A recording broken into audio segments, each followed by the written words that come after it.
Roberta Smith is one of the greatest art critics of our time. She's incredible. And her definition of art is that it is thought embedded in material. But I would maybe take it a little bit further, because there's a lot of stuff that happens in a human being that is not thought, that is simply energy. And so I would say it's energy embedded in material. Paint doesn't lie. It records your emotions and your thoughts at the moment that the brush hits the canvas. And I think calligraphers, Asian traditions, knew this. That's why they would purify themselves with meditation and practice so that they could be as clear a conduit as possible. My excesses are an exploration into paint as form. The thick paint becomes a sculptural medium to record a brief and fleeting emotion or thought in as few brushstrokes as possible. All of that is seen and felt by the viewer. They may not understand. They may not have the words for it. Paint doesn't lie. And so for me, it's about clearing my mind as much as possible and, painting a feeling, or it's allowing the riot of emotions that I'm having that day to come through. So not all the flowers are peaceful. I think realism can be a gateway.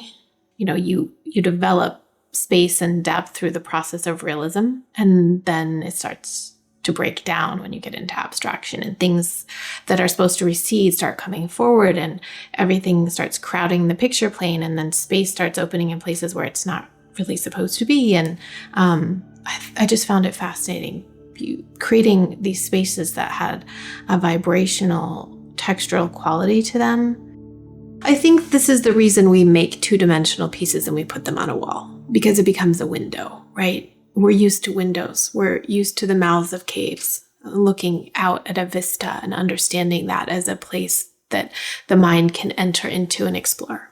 And you can create a space that makes sense in consensus reality with a foreground, middle ground, and background. And when the eye can't quite figure something out, especially if it's an area of high contrast, it will lock in on that high contrast and it will begin to vibrate.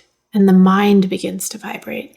And then something happens with the consciousness where it sort of expands. And so as people are looking, they'll suddenly their mind will wander, and they'll have all of these interesting thoughts, and things will come up for them. And, and it's so much about them. The flowers and the crystals both were my way of exploring light. I had a professor at RISD who said, painting is the exploration of the poetry of light. It is the poetry of light falling across forms. What is this poetry? Do I see the poetry? Do I feel the poetry? And so I was exploring light from the perspective of a poet, not from the perspective of a scientist. That led me to flowers and crystals, because flowers and crystals play with light in such fascinating ways, particularly clear stones, clear minerals, and white flowers, because the full spectrum of the light is possible. It's getting refracted into the full rainbow of possibilities. Yeah, I just ended up working with peonies and roses that are white because they are the biggest flowers and they have the most petals and the most going on, while also being open enough for the light to get in there. If you paint a flower at life size, it gets overlooked, just like the real thing.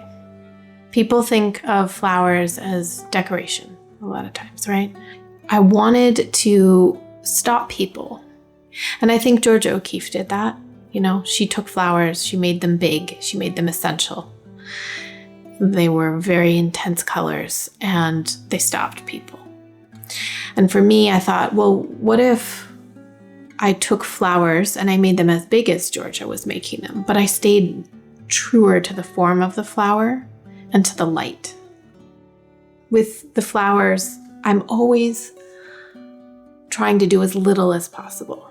Like, how can I get the essence of this thing in as few brushstrokes as possible? There's, tremendous deliciousness possible in simplicity. And I have a love for craft and for doing sort of a repetitive process for many years and seeing what comes from it, because I think the mystery, the great mystery of the universe, whatever, has more of a tendency to get into something when you've done it a lot and you're in the creative process that you're very familiar with, and then you allow space for something to come through you. And I think that can happen when you just show up every single day as an artist in the studio and you're doing your work, And I think, human life is not that long. It's not that much time to devote yourself to something. If you're lucky in that, however many years you get, maybe you'll create something of value.